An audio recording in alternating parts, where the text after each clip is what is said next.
Now at 5, some patients in southeast Kansas say a transportation service provided through KanCare is leaving them stranded. Plus, how a partnership between the Caney Valley Historical Society and a future Eagle Scout is breathing new life into history. And A Senate panel grills Attorney General Merrick Garland. I'm Skyler Henry on Capitol Hill with his testimony amid several politically sensitive probes led by the DOJ. The 4 states' most watched news starts now. one man in Chautauqua, Kansas is in desperate need of transportation for medical appointments. This is KOAM News at 5. I'm Dow Quick. KOAM's Amber Jenkins joins us in the studio with more. Thank you, Dow. KanCare offers medical benefits like transportation to and from doctor's appointments. KanCare has a state contract with a transportation company, Yellow Transportation, to transport patients. However, patients are reporting that Yellow Transportation is leaving them stranded after medical appointments. And that's what they do that I think is really wrong, is drop a disabled person off and just run off and leave them. You know, because I've got the blindness, I've got the diabetes, I can't hardly walk, I need this anymore. I reached out to Yellow Transportation and KanCare, but haven't gotten a response. Amber, thanks. The Caney Valley Historical Society in Kansas wants to preserve and showcase some of the historical equipment from the city. The society has partnered with Eagle Scouts to help build a cover to protect the display. Roy Schaefer, Scoutmaster of Troop 3, leading the Scouts, rescued the old fire department hose wheel, which will be displayed as well. He says it's important to learn from the past, and this kind of project shows what the young Scouts can accomplish in their leadership project. They can form a plan. They can get approval for the plan.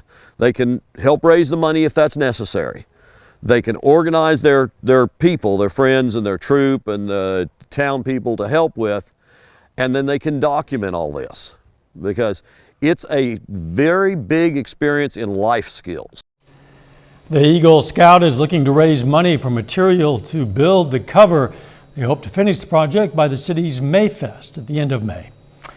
Anglers in Missouri can now go fishing for trout. Lieutenant Governor Mike Kehoe stopped by Roaring River State Park near Cassville to kick off trout season. Roaring River State Park has hosted a trout fishing opening day event since 1928. Such a big event in Cassville, they even canceled school for it. Let's check in with meteorologist Sam Lane now for a first look at the weather. Thank you very much, Dow. They've had a few showers down in Cassville and Berry County earlier this afternoon. Not really a whole lot of rainfall, but just hit and miss scattered showers and sprinkles. And that's going to continue for the next 24 hours. And then the rain's really going to start to kick in as we go through the forecast. Yesterday, it was a beautiful day with temperatures in the lower 70s. Today, not so much. Generally staying in the 50s with all the cloud cover, but still at least it's not too bad of a day. Cloudy skies will continue through the evening hours, dropping all the way down to 38 degrees. By tomorrow morning. And looking down the lane, we have a cloudy night shaping up tonight, so unfortunately we're not going to be able to see the Venus and Jupiter conjunction. Thursday, some rain moves in, and some of that could be heavy, and then maybe mixing over with some snow on Friday morning. I'll tell you all about that, as well as our warmer weekend coming up as well. So we'll have that in just a little bit. See you then. Tempers flared on Capitol Hill, where Attorney General Merrick Garland testified for the first time before the new Congress.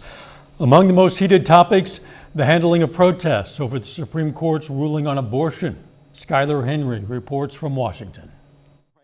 Why are you unwilling to say no? The answer's no. Republican Senator Ted Cruz raised his voice, accusing Merrick Garland of refusing to prosecute threats against Supreme Court justices. You spent 20 years as a judge, and you're perfectly content with justices being afraid for their children's lives. The Attorney General said he directed marshals to protect the justices around the clock after a leak of the draft opinion overturning Roe v. Wade, giving them authority to make arrests. The marshals on scene, Marshals don't make that decision. they do make the decision of whether to make an arrest. Prosecute someone? No, they don't. The AG was also grilled on the fentanyl crisis, which is killing Americans at epidemic levels. Do you consider your current policies successful? Senators demanded answers on the Justice Department's strategy to stop the flow of drugs from Mexico. Is Mexico helping us effectively with our fentanyl They are helping us, but they could do much more. There's no question about that. Well, if this is helping, I would hate to see what not helping looks like. Garland was also asked about the search for classified documents at former President Trump's Florida home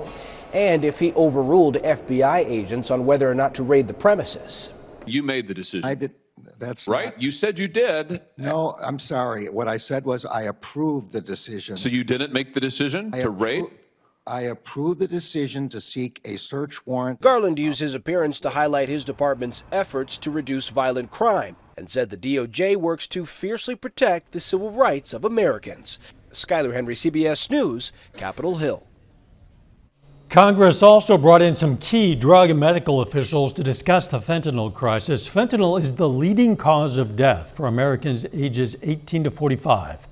The drug is often manufactured in China and then processed in Mexico before being smuggled into the U.S. Still ahead, a disease showing up more often among younger patients. I'm Michael George with the alarming new trends in colon cancer. Plus, a possible breath test for COVID. Those stories next in Health Watch. Topping today's Health Watch, doctors may soon be able to test for COVID using just your breath. A study published in JAMA Network Open found there are detectable differences in the breath of people with the COVID Delta variant. While the results are promising, researchers say they'll need to find different markers to detect Omicron and other COVID variants. 1 in 5 patients at high risk for heart disease refuse to take critical statin medicines. That's the findings of a study by Brigham and Women's Hospital. Researchers say women were even more likely than men to refuse statin therapy, possibly due to the misconception that men are more at risk for heart disease. All patients who didn't take statins saw their bad cholesterol levels rise. More colorectal cancer is being picked up at advanced stages, and rates are increasing among younger people. That's according to a new report from the American Cancer Society. Reporter Michael George introduces us to a patient who learned she had stage 4 colon cancer at age 44. In December of 2021, Anna Canali noticed something wasn't right. I was having discomfort, wasn't able to use the bathroom.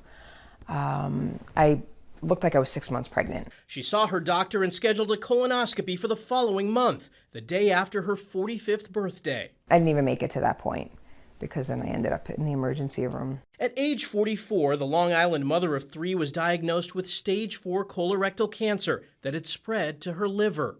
A new report from the American Cancer Society anticipates 153,000 new colorectal cancer cases this year and about 52,000 deaths. 60% of new cases are advanced stage disease, and rates are increasing among younger people. Shockingly, 1 in 5 people who will be diagnosed presently are younger than 55 years of age, which is quite young for colorectal cancer. Doctors aren't sure what's driving that trend, but say more than half of colorectal cancers are attributed to factors under your control, like diet, exercise, and smoking.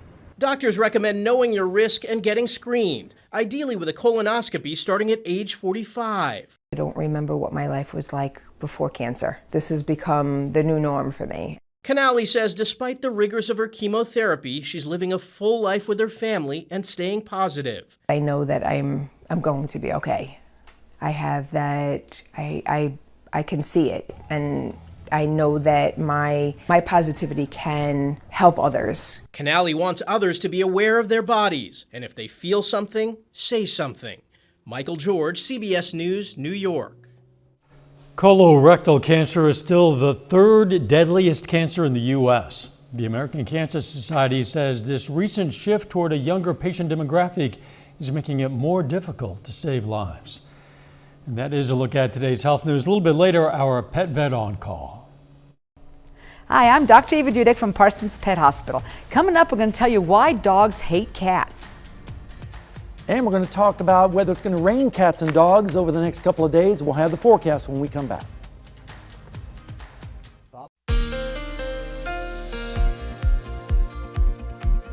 Well, we had a beautiful day yesterday, and the clouds have moved in this afternoon, keeping temperatures just a little bit cooler than they were yesterday, including Seneca, Missouri, where Indigo Sky Casino and Resort showing cloudy skies down there. Really not much precipitation at this point, but that's going to be changing in our forecast too.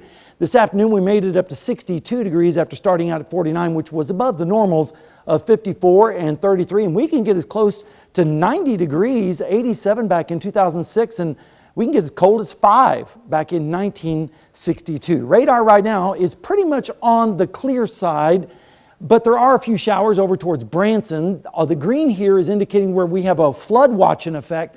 That's for Delaware, Benton, McDonald, Newton County, and also as Berry, as well as Lawrence counties. That's in anticipation of the storm system that we have coming towards us. You can see a few scattered showers also in and around the Sedan area. Right now we're looking at temperatures in the 50s and 60s, especially down in Oklahoma where they're in the 60s, 50s up towards the north and east in Stockton where they're currently sitting at 57. And we're about 15 degrees colder tonight than we were 24 hours ago at this point.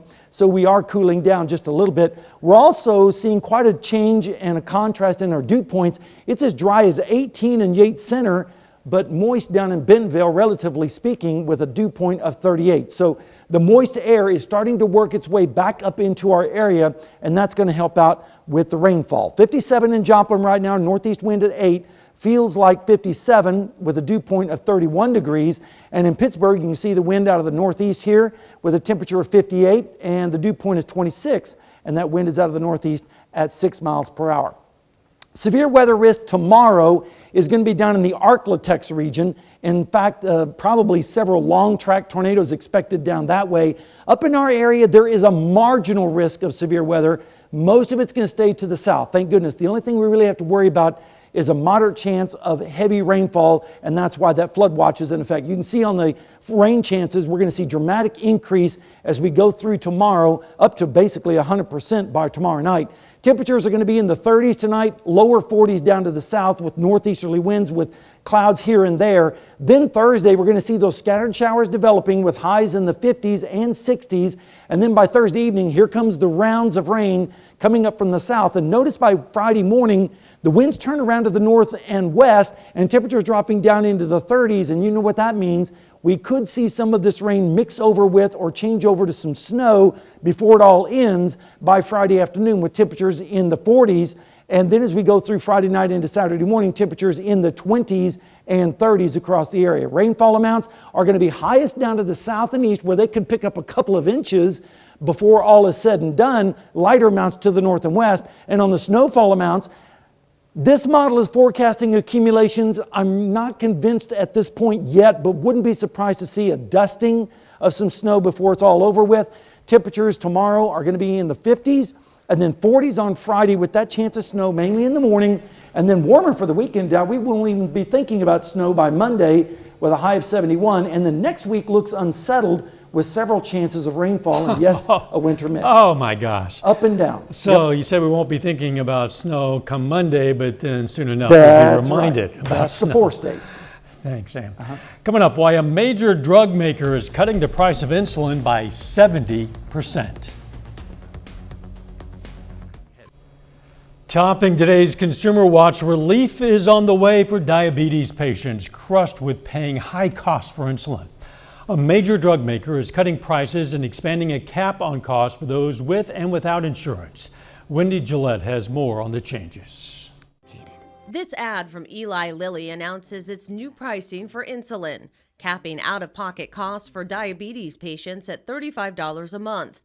The company will slash prices of its most commonly prescribed insulins by at least 70%. How badly is this needed? 1 out of 4 people on insulin have needed to ration their insulin, meaning not taking the recommended doses. That puts their health at risk because of the high costs. The move comes amid pressure from lawmakers and patient advocates as insulin prices more than tripled over the past 2 decades, soaring to hundreds or even over $1,000 a month for the essential drug. President Biden criticized the escalating costs Tuesday. 1 in 10 Americans has diabetes.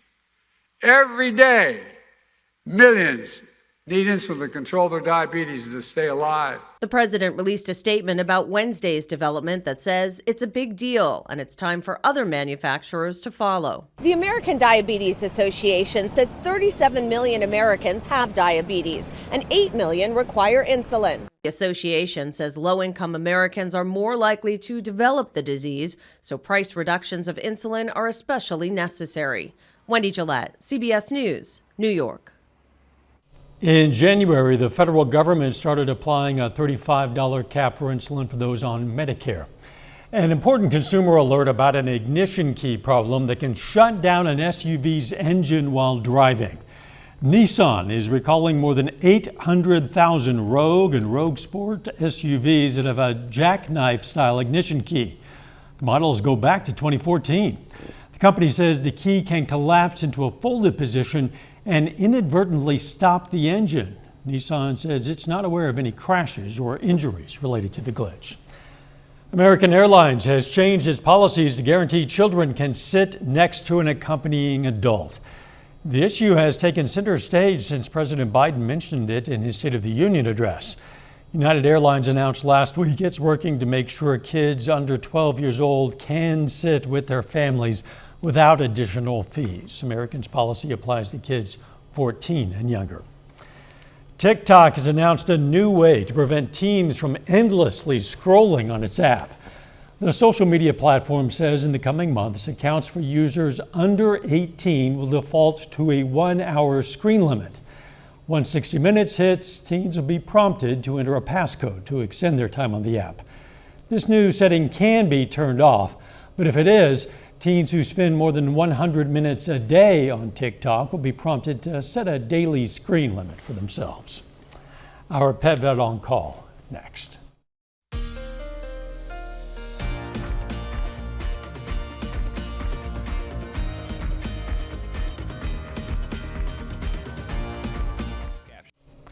Up next on the CBS Evening News, the struggles of trying to retire when your employer doesn't offer a retirement savings plan. Then on KOAM News at 6, the Joplin School District approves funding for lead testing at school buildings. Plus, we're going to have more on transportation issues that some on CanCare patients are facing.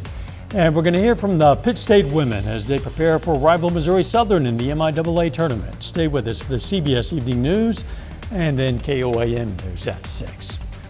We're all familiar with the expression fighting like cats and dogs. Well, today's question for our Pet Vet on Call: why do some dogs hate cats while others don't? Well, that comes from instinct and breeding. Dogs are naturally predators. They have to chase something down, kill it, and eat it, or they starve to death. It is a survival instinct, and it is a very strong instinct. Now, along comes man, and we develop breeds that enhance that behavior. Whether it's for sporting or hunting or protection, whatever the reason, it makes these dogs' instinct even stronger. So they really can't help themselves. Now, having said that, it's all in how you raise them. Dogs by nature are pack animals, they're family animals. If they are included in the family to behave like the family, they're well fed, they're well socialized, they're loved, they grow up without those instincts and they get along fine with everything. Hey, we invite questions from anyone. If you have a question, you just send it to petvet@koamtv.com. Dr. Eva Dudek from the Parsons Pet Hospital answers a different question or brings us a fun fact every Wednesday on KOAM News at 5. You can also find answers to previous questions on our website. All right, let's check out our picks of the litter for the week. From the Joplin Humane Society, we've chosen this female husky puppy, a cute one. Her name is Gretel. Look at those blue eyes just looking at you. And from the Southeast Kansas Humane Society, we've chosen Linguini. Linguini is a 5-month-old short-haired cat, apparently Italian. If you're looking for a pet, why not check out your local Humane Society? One of the joys. Hungry. Yeah, Linguini sounds pretty good. You can name a pet anything, including after your favorite food, apparently. That's right. The weather, Sam. Well, we're going to have raining cats and dogs as we head over the next day or so, and then maybe mixing over with some snow on Friday morning, and then an unsettled week next week with several chances of scattered showers and rain, and yes, even a mix possible next Friday as well. So All in all, a pretty average week weather-wise. Yeah, average in this case meaning something for everyone, I guess. That's right. Thanks for joining us. CBS Evening News is next, and of course, we'll be right back here for KOAM News at 6. See you then. Let's make it a great evening.